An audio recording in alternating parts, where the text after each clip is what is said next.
이따금 저녁 식사 전에 잠깐 시간이 비어서 텔레비를 볼 때가 있습니다. 그러니까 보통 6시에서 7시 사이가 되는데 그때 텔레비를 틀어서 이렇게 보게 되면은 그 프로그램 내용 중에 장사가 잘 되는 그런 식당을 찾아가서 장사가 잘 되는 이유가 무엇인지를 찾아내고 거기에 나오는 주인들의 그 장사가 잘 되는 비결이 무엇인지를 설명해주는 그런 프로그램이 있는 걸 보게 됩니다.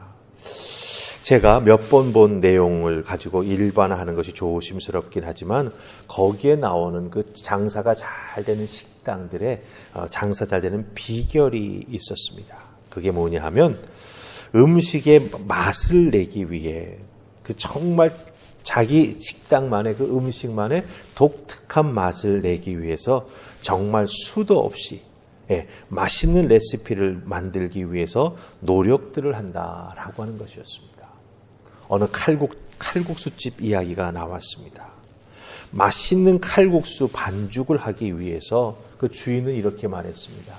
저희가 여러 가지 재료를 배합해서 이 맛있는 면을 만들기 위해서 반죽을 버린 그 무게를 치자면 아마 1톤 트럭을 가득 채우고도 남을 만큼 밀가루 반죽을 만들었다 버리고를 반복해서 지금의 이 맛있는 칼국수 이 면을 만들 수 있었다. 이렇게 말하는 것을 들을 수 있었습니다.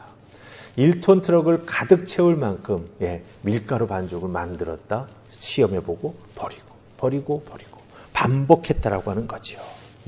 장사에서 성공하기 위해서 이렇게 마음을 정하고 뜻을 정하고 온갖 경험과 지식을 다 모아서 시도하니까 그렇게 성공한 음식점이 될 수 있었다라고 하는 것입니다. 제가 이 말씀을 여러분들에게 왜 드립니까? 우리들의 믿음 생활에 나아가는 과정 속에서 참 여러 가지 소망하고 꿈꾸는 것들이 있죠. 잘 되기를 바라는 것. 내 인생이 하나님 앞에서 꽃피기를 원하는 그런 부분들이 있습니다. 그렇다고 한다면 하나님 앞에서 잘 되기를 소망하는 것 또한 내 인생이 하나님 앞에서 꽃피기를 소망하는 부분이 있다라고 한다면 잘 되고 꽃피기 위해서 내가 감당해야 될 내 몫이 있다라고 하는 거예요. 그것을 감당해야 꽃필 수 있다라고 하는 겁니다. 그런데 많은 경우 우리는 그 내가 감당해야 될 부분을 너무나 가볍게 여기는 경향이 있다라고 하는 것이죠. 솔로몬은 자기의 지혜의 경험을 통해서 우리에게 권면합니다. 내가 감당해야 될 것 잘 감당해야 된다. 자, 그럼 어떻게 감당할 수 있을까? 오늘 주신 말씀을 통해서 우리 살펴보십시다. 자, 우리 1절 말씀 보십시다. 1절. 19장 1절 찾으셨습니까? 같이 읽습니다. 시작. 가난하여도 성실하게 행하는 자는 입술이 패역하고 미련한 자보다 나으니라. 아멘. 자, 1절 앞부분을 이렇게 말합니다. 가난하여도 성실하게 행하는 자가 잘 된다라고 하는 거죠.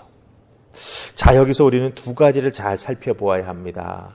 첫 번째는 뭐냐? 바로 이 가난이라고 하는 단어를 잘 이해해야 됩니다.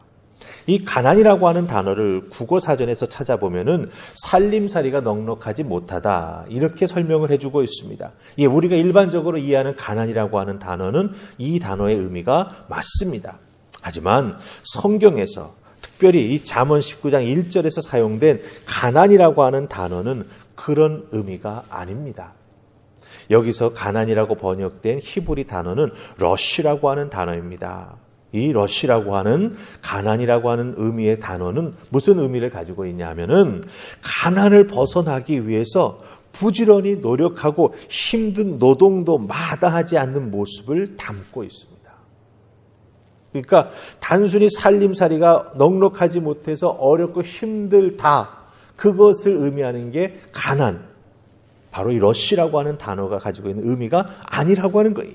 이 가난을 벗어나기 위해서 부지런히 노력하고 힘든 노력도 마다하지 아니하고 열심히 살아가는 모습이 바로 이 가난이라고 하는 이 단어 속에 내재되어 있다라고 하는 것입니다.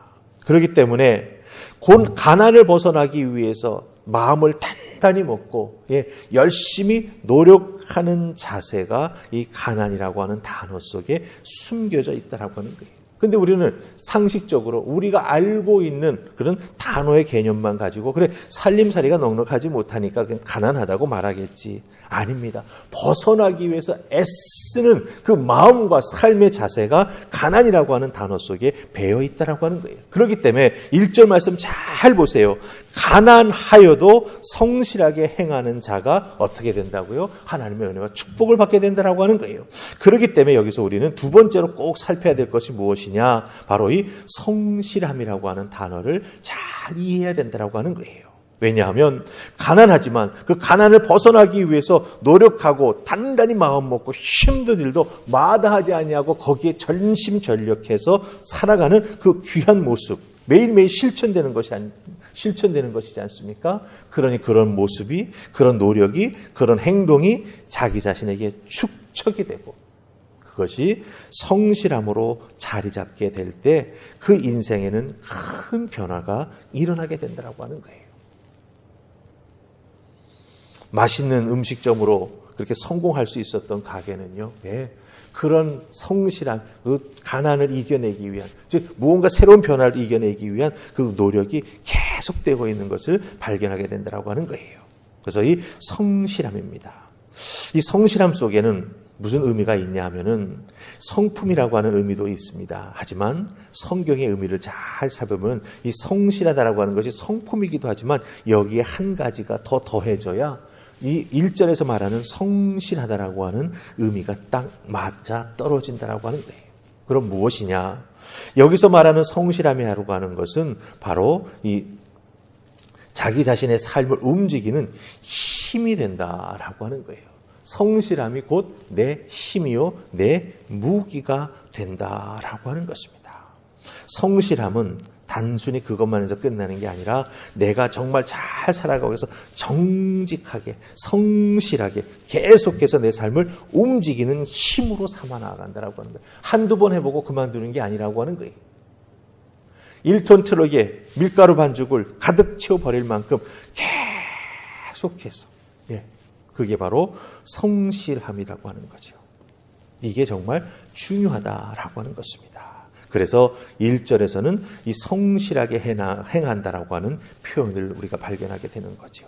점점 전진해 나아가기 위해서 실패해도 또 해보고 실패하면 또 조금 바꿔서 해보고 이런 모습이 있을 때 어떻게 됩니까? 가난하여도 성실하게 행하는 자를 통해서 그것을 벗어나게 되는 하나님의 은혜와 축복을 덧입게 된다라고 하는 거예요.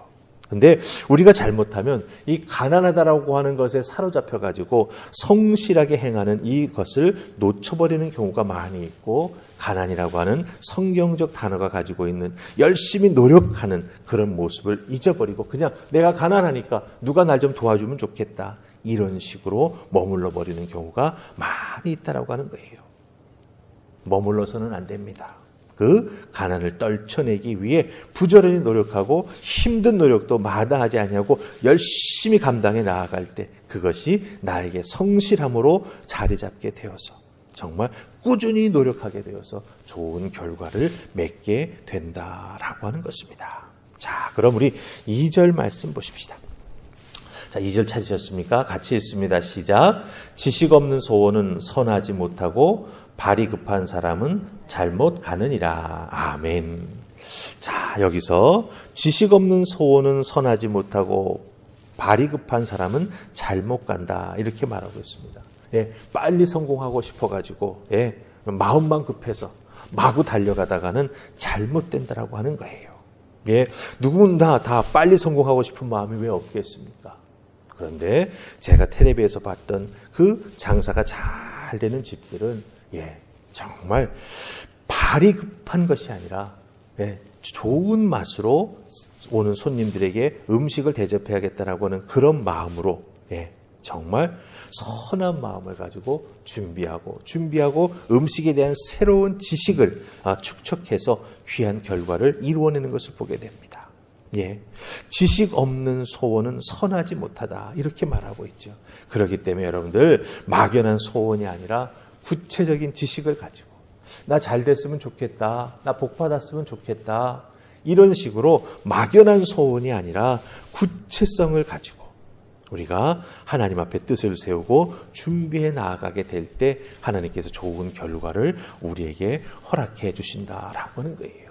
특별히 여기서 지식이라고 하는 말이 나오지 않습니까? 이 지식이라고 하는 말이 어디서 온지 아십니까? 예, 알다라고 하는 단어에서 왔어요. 알다. 잠언 1장 7절은 뭐라고 말합니까? 여호와를 경외하는 것이 지식의 근본이다라고 말하고 있죠. 이 지식도 오늘 이 19장 2절에 나오는 지식이란 똑같은 단어가 쓰였어요. 그 어디서 온 거예요? 알다라고 하는 단어에서 온 것입니다. 바로 하나님을 바로 잘 아는 것, 하나님을 올바로 아는 것, 그 마음, 하나님 마음을 깨달아 알고 하나님의 마음을 내 소원으로 삼아가지고 하나하나 걸어 나아가게 될 때 하나님께서는 우리 인생을 축복해 주신다라고 하는 거예요. 그렇기 때문에 1절과 2절은 철저하게 연결되어 있어야 합니다. 성실하게 행하는 나의 삶의 모습. 그 어렵고 힘든 일들을 벗어나기 위해서 쉬지 않고 노력해 나아가는 가난이라고 하는 단어 속에 담겨진 진짜 의미. 그것이 무엇과 더해져서 내 소원과 더해져야 되는데 그 소원은 구체적인 깨달음과 구체적인 목표. 그렇죠? 그 지식을 가지고 움직여 나아가게 될 때 우리는 하나님의 은혜와 축복 가운데 정말 하나님의 사람으로 우뚝 세워지게 되고 축복의 통로로 쓰임받게 된다라고 하는 것 꼭 기억하시고 오늘 여러분의 삶의 자리에서도 선한 소원을 세우시고 열심히 노력하는 귀한 모습이 있기를 주님의 이름으로 축복합니다. 아멘. 우리 기도하십시다.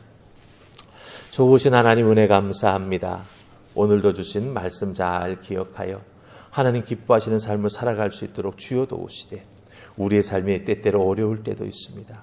그럴 때마다 저희들 성실하게 행하는 믿음의 사람 될 수 있도록 주여 도우시고 소원을 세우되 하나님을 깊이 깨달아 아는 말씀의 소원, 말씀이 기초가 되는 소원을 세워 하나님께 영광 돌리며 하나님의 은혜와 축복을 누리며 나아가는 인생의 믿음으로 승리하는 자들 다 될 수 있도록 축복하여 주시옵소서.